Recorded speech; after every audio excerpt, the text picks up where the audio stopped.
अजीज़ दोस्तों नमस्कार। अजीज़ दोस्तों G7 की एनुअल समिट मीटिंग शुरू हो गई है। इस वक्त इटाली G7 का प्रेसिडेंट है। तो इटालिया की जो प्राइम मिनिस्टर हैं जियोर्जियो मेलोनी, उन्होंने नमस्ते करके सारे लीडर्स का स्वागत किया। यूरोपियन यूनियन की प्रेसिडेंट और जर्मनी के लीडर और फ्रांस और सबके लीडर्स का उन्होंने स्वागत किया। G7 actually greatest 7 countries of the world का एक अलायंस है, जो कि एक ज़माने में ग्रेटेस्ट थे, सबसे बड़ी इकोनॉमी कहलाती थी। लेकिन अब चाइना और इंडिया बहुत आगे निकल गए हैं और जिस तेज़ी से जा रहे हैं उस हिसाब से G7 की अब कोई औकात नहीं रही है। और इसके अलावा ये एक वेस्टर्न कंट्रीज़ का अलायंस है, इसमें कोई कलर्ड नेशन नहीं है सिवाय जापान के। लेकिन जापान को भी ये वेस्ट में, ग्लोबल नॉर्थ में शामिल करते हैं। और ब्रिक्स इकोनॉमिकली, मिलिट्री वाइज अब उससे बड़ा अलायंस बन चुका है। दुनिया की जो 4 सबसे बड़ी आर्मी हैं उसमें 3 ब्रिक्स में हैं, एक G7 में है। दुनिया की जो 5 सबसे बड़ी इकोनॉमीज़ हैं उसमें चाइना और इंडिया बहुत बड़ी इकोनॉमीज़ हैं। और अब जो ब्रिक्स का जो बढ़ना है उसमें मेंबर्स बढ़ाए जाने का इम्कान है। तो इसके बाद तो काफ़ी बड़ी इकोनॉमीज़ और मिलिट्री पावर्स उसमें आएंगी। G7 के मीटिंग में, एनुअल समिट में, प्राइम मिनिस्टर नरेंद्र मोदी जी को भी इनविटेशन मिला है और उन्होंने कहा है कि वो जाएंगे। और ज़ाहिर है ये एक ऐसा मौका होता है जिसमें आप बड़े ग्लोबल लीडर्स के साथ अपने कंट्री की इंटरेस्ट की चीज़ें रख सकते हैं। G7 13 से 15 जून इटली में हो रहा है, जिसमें होस्ट कंट्री इटली है। इसके अलावा कनाडा के जस्टिन ट्रूडो हैं, फ्रांस के एमेनुअल मैक्रोन हैं, स्कोलोज हैं जर्मनी के, और जापान के प्राइम मिनिस्टर हैं। और इसके अलावा मतलब जापान के फुमियो किशिदा हैं, ऋषि सुनक इंग्लैंड के हैं, जो बाइडन अमेरिका के हैं, यूरोपियन यूनियन की प्रेसिडेंट, यूरोपियन कमीशन की प्रेसिडेंट अर्सला वॉन डर लेyen हैं, यूरोपियन यूनियन के प्रेसिडेंट चार्ल्स मिशेल हैं। इसके अलावा जो बाहर के लोग, ये यूरोपियन यूनियन और ये जो सारे हैं, ये ज़ाहिर ग्लोबल वेस्ट के सारे लीडर हैं जो परमानेंट मेंबर हैं। जो आउट ऑफ मेंबर्स जिनको इनवाइट किया गया है उसमें अल्जेरिया के प्रेसिडेंट अब्दुल मजीद हैं, अर्जेंटीना के प्रेसिडेंट खैवियर मिलई हैं, ब्राज़ील के लूला डी सिल्वा हैं, prime minister Narendra Modi India के हैं, और जॉर्डन के किंग अब्दुल्ला हैं, कीनिया के विलियम रूतो हैं, मॉरिटानिया के प्रेसिडेंट मोहम्मद उलद गजूनी अफ्रीकन यूनियन के चेयरपर्सन होने की हैसियत से आएंगे। इसके अलावा ट्यूनीसिया के, तुर्की के, यूक्रेन के, इमारात के और वेटिकन सिटी के लोग भी होंगे। इसके अलावा इंटरनेशनल ऑर्गेनाइजेशंस में अफ्रीकन डेवलपमेंट बैंक के प्रेसिडेंट, IMF की chief operating officer, economic cooperation development organisation के सेक्रेटरी जनरल, यूनाइटेड नेशंस के जनरल सेक्रेटरी, वर्ल्ड बैंक के अजय बंगा, ये सब होंगे। तो it is a great opportunity कि आप उसमें अपने कंट्री के लिए दुनिया के इन लीडर्स के सामने अपना केस रख सकते हैं। और जो इस वक्त भारत को टेररिज्म की सूरत में, क्रॉस बॉर्डर टेररिज्म की सूरत में चाइना पाकिस्तान के थ्रेट्स हैं और दूसरी चीज़ें हैं, इसके अलावा भारत के इकोनॉमिक डेवलपमेंट के हवाले से काफ़ी चीज़ें हैं जो आगे रखी जा सकती हैं। अज़ीज़ दोस्तों, आगे बढ़ने से पहले आपके सामने मैं ये एक पिक्चर रखना चाहूँगा। ये 100 साल पहले की पिक्चर है, सऊदी अरब के रेगिस्तानों की। ये उस वक्त सऊदी अरब के सऊदियों का हाल था। उस वक्त सऊदी अरब बना नहीं था। सऊदी अरब 1935 में एज ए कंट्री डेवलप हुआ था। उस वक्त वहाँ पे छोटी छोटी सल्तनतें थीं, kingdom of Najd, kingdom of Hejaz वगैरह। तस्वीर का मकसद दिखाने का ये है कि इसमें जो सऊदी लड़की या औरत खड़ी है, इसका बुर्का, अबाया कहाँ है? इसका बुर्का अबाया नहीं है। ये उस वक्त की बात है जब ब्रिटिश एम्पायर ने पूरे एशिया को कंट्रोल किया हुआ था, सब पे कब्जा था, सिवाय इस सऊदी अरब की ये जो नजद और हज्जाज को इन्होंने छोड़ा हुआ था, क्योंकि अरब मुसलमानों का ये इलाका था और मुसलमानों के कबीला था इधर। तो इस वजह से मुसलमानों को छेड़ने के बजाय इन्होंने कहा इसमें यहाँ पे तो कुछ है नहीं, इनको कंट्रोल नहीं करते। और वो वैसे ही जो सल्तनतें थीं गरीब थीं और हज के ऊपर सारा इनका उम्रा, हज के ऊपर सारा इनका खर्चा निकलता था, चलने दो। बाद में जब पेट्रोल का नज़र आया कि एनर्जी रिसोर्सेज, क्योंकि जब 100-125 साल पहले इलेक्ट्रिसिटी और हवाई जहाज़ और गाड़ियाँ और ये सब मोड ऑफ ट्रांसपोर्ट और ये इंडस्ट्रियलाइजेशन ये जब शुरू हुआ तो एनर्जी रिसोर्सेज की कीमत का पता चला और वो उनको उधर नज़र आया।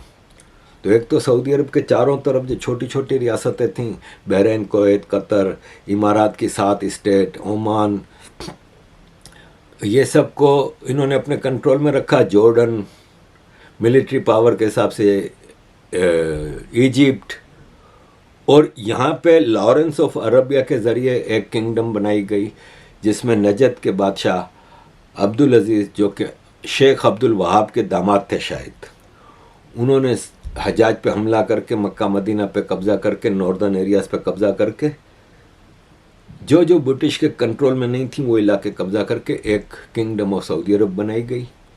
और वहाँ पे वहाबिज़म अंग्रेज़ों ने शेख वहाब का इम्पोज करवाया, जिसकी वजह से ये अबाया और बुरके आए। वरना इस लड़की ने कौन सा बुरका पहना है, कौन सा अबाया पहना है, ये सब अंग्रेज़ों की शरारत थी। और आज की सऊदी लीडरशिप ने महसूस किया कि जब हमारे पूर्वजों ने ये पर्दा नहीं किया था, ये सब पॉलिटिकल पर्दे हैं, हिजाब हैं, सब हैं, इसलिए इस लड़की के बाल भी नज़र आते हैं। इस लड़की ने कोई अबाया नहीं पहना, जो कपड़े पहने वो आदमी ने जो पहने इस तरह के कपड़े पहने कि वहाँ पे रेगिस्तानों में टेंट में रहने वाले रेत के तूफान आते थे ये वो, तो इनको ये मोटे कपड़े, सर पे कपड़ा, ये सब चीज़ें आदमी भी पहनते थे, औरतें भी पहनती थीं। इसका रिलीजन से कोई ताल्लुक़ नहीं था। ये एक चीज़ बताना था, ताल्लुक़ रिलीजन से बनाया गया है।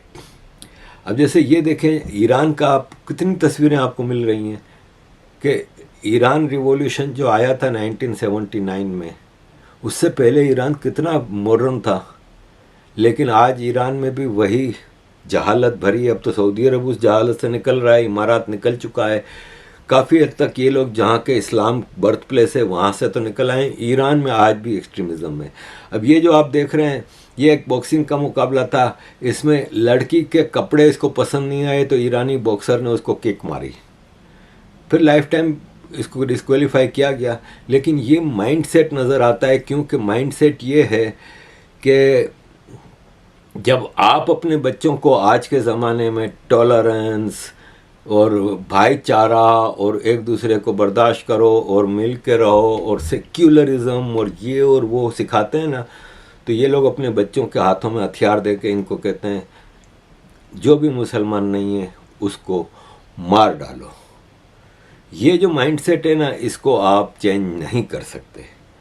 अजीज़ दोस्तों, इसी पे अगर हम बात करें तो हमास ने 7 अक्टूबर को जो इज़राइल पे हमला किया, कितने होस्टेजेस ले लिया, 1000 से ऊपर आदमी मार दिए, लेकिन सबको गज़ा गज़ा करके जो कर रहे हैं, तो क्या इज़राइल ने गज़ा पे हमला किया था या हमास ने जंग शुरू की? फिर इज़राइल सीज़ फायर पे तैयार होता है जब भी, तो एक शर्त होती है कि भाई होस्टेजेस वापस करो, नहीं कर रहे। ये सब चीज़ें नहीं देख रहे, गज़ा गज़ा कर रहे हैं सब। आज इंग्लैंड के इलेक्शन हैं यहाँ पे 4 जुलाई को, जो उसकी कैंपेनें चल रही हैं, उसमें जितनी भी लेफ्ट की पार्टियां हैं वो गज़ा गज़ा ही कर रही हैं। वो भाई साहब इंग्लैंड का इलेक्शन है, गज़ा को लेके क्यों आ रहे हो? हैविंग सेड दैट, जब इज़राइल ने, आपको याद होगा कि गज़ा के हॉस्पिटल पे हमला किया था कि उसके नीचे हेडक्वार्टर है हमास का, तो उस हॉस्पिटल के अंदर उनरवा, यूनाइटेड नेशंस का जो एक इदारा है जो वहाँ पे NGO चलाता है, उसके कई लोगों की पोलें खुली, हॉस्पिटल के सीसीटीवी से पता चला कि ये लोग हमास के साथ मिले हुए थे, यूनाइटेड नेशंस की एजेंसी। अब जर्नलिस्टों का रोल पता चला। जर्नलिस्ट इजराइल की फ़ौज की कवरेज के बहाने, ख़ास तौर पे अल जज़ीरा के कवरेज के बहाने उनकी फुटेज लेके हमास को पहुंचाते रहे।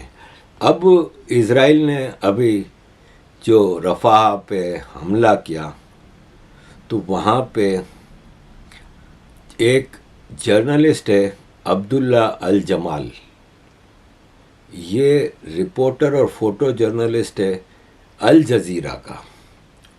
उसके घर में जब घुसने की कोशिश की तो रेजिस्टेंस हुई इसकी फैमिली की तरफ से, और फिर जब इजराइल ने फायरिंग करके इजराइल के फौजी अंदर पहुंचे तो 4 हॉस्टेजेस मिले उसके घर में। पिछले 8 महीने से 4 हॉस्टेजेस को ये अल जज़ीरा का जर्नलिस्ट अपने घर में रख के बैठा हुआ था। तो जो कहते हैं ना कि ये हमास इज़ नॉट पैलेस्टाइन, तो वो गलत कहते हैं। ये एक जर्नलिस्ट है अल जज़ीरा का, उनरवा भी मिला हुआ है, अल जज़ीरा भी मिला हुआ है, सारे जर्नलिस्ट ये सब हमास के साथ हैं। एक पढ़ा लिखा जर्नलिस्ट जब हमास के साथ है तो आम फ़लस्तीनी कहाँ है ये आपको भी अच्छी तरह पता है। 210 फ़लस्तीनी उस इजरायली फ़ौज के हमले में मारे गए। क्यों मारे गए? इसलिए कि वो उन 4 हॉस्टेजेस को वापस नहीं करना चाह रहे थे। तो ये एक जंग है। अभी एक सर्वे हुआ, Palestinian centre for policy and survey research ने वेस्ट बैंक और गज़ा में 5 से 10 मार्च के बीच एक सर्वे किया। 71% लोगों ने कहा कि 7 अक्टूबर को इजराइल पे जो हमास ने हमला किया वो बिल्कुल सही था। 81% लोगों ने कहा, जिन्होंने कि वो वीडियोस देखी थी जिसमें यहूदियों को हमास के लोग मार रहे थे, तो उन्होंने कहा हमास ने कोई गुनाह नहीं किया। 63% लोगों ने कहा कि हमास को गज़ा में वापस लीडरशिप दी जाए और गज़ा हमास के हवाले किया जाए, 63%। और 52% ने 2 स्टेट सॉल्यूशन से रिफ्यूज़ किया, यानी इजराइल पैलेस्टाइन 2 स्टेट नहीं चाहिए, पूरा इजराइल ख़त्म करो और पूरा ये सब फ़लस्तीन होना चाहिए। ये पैलेस्टीनियन रिसर्च ऑर्गेनाइजेशन का सर्वे था। तो अज़ीज़ दोस्तों, बात यहाँ पे ख़त्म हो जाती है। जब हम ये चीज़ें देखते हैं ना तो वो सब चीज़ें फेल हो जाती हैं जो हमास कर रही है।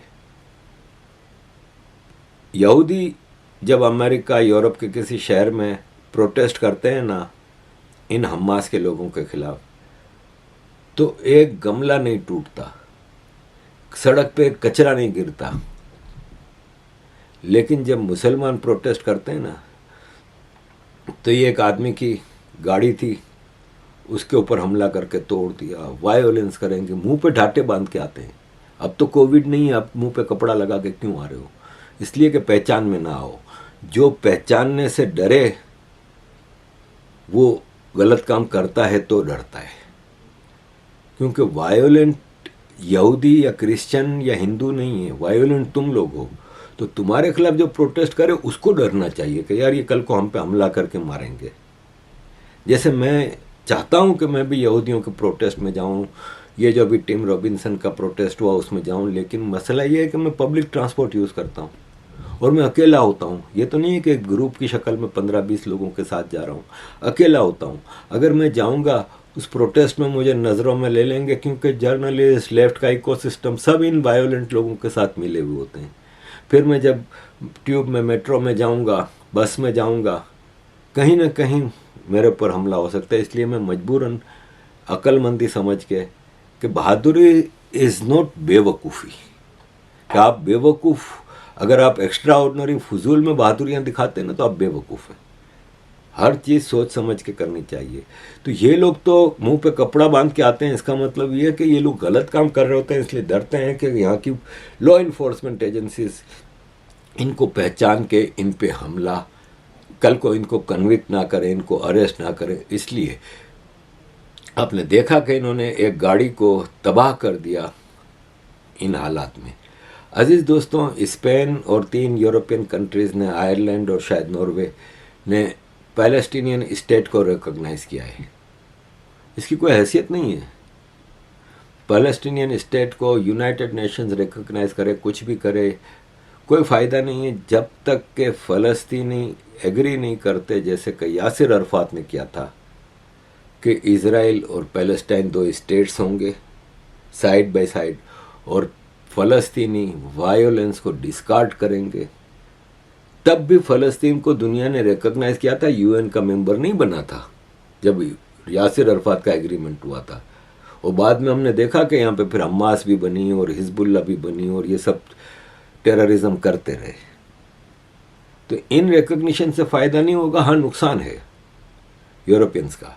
अब चूंकि फ़लस्तीन को एक स्टेट रिकॉग्नाइज़ की है और फ़लस्तीन इज़राइल के कब्ज़े में है, गज़ा और वेस्ट बैंक, तो इसलिए कोई भी फ़लस्तीनी स्पेन की दुनिया में किसी भी एम्बेसी में जाके अजाइलम क्लेम कर सकता है। 2 मिलियन फ़लस्तीनी जो गज़ा में रहते हैं वो सब स्पेन में अजाइलम क्लेम करने के लीगली हकदार हो गए। तो इन चीज़ों का यूरोपियन जो अपीजमेंट गवर्नमेंट्स हैं ना, उनको नुकसान होगा, फ़ायदा नहीं होगा। थैंक यू वेरी मच अजीज़ दोस्तों for all your support. Kindly keep supporting.